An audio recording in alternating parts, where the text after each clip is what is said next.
السلام علیکم ویورز، امید کرتا ہوں آپ سب لوگ خیریت سے ہوں گے۔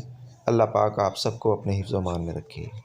آج کی بخاری کی جو حدیث بیان کی جا رہی ہے، ایک تو اس میں اس بات کا بیان ہے کہ اگر کوئی کسی سے سوال پوچھے تو جس سے سوال پوچھا جا رہا ہے وہ پہلے اپنی بات کو پورا کرے اور اس کے بعد اس کی بات کا جواب دے۔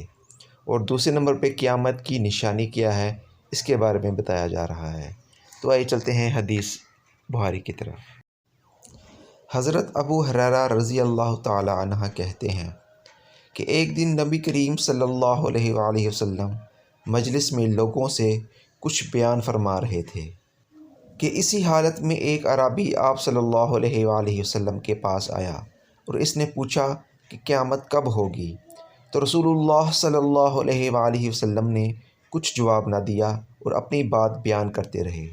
اس پر کچھ لوگوں نے کہا کہ آپ نے اس کا کہنا سن تو لیا، مگر چونکہ اس کی بات آپ کو بری معلوم ہوئی اس سبب سے آپ نے جواب نہیں دیا۔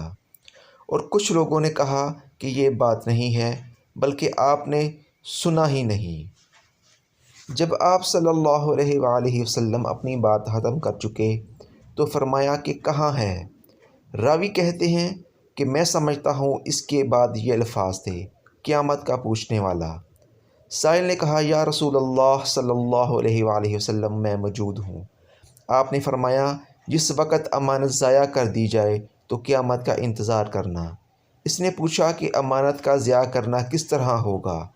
آپ صلی اللہ علیہ وآلہ وسلم نے فرمایا جب حکومت کے کاروبار نااہل لوگوں کے سپرد کیے جائیں تو قیامت کا انتظار کرنا۔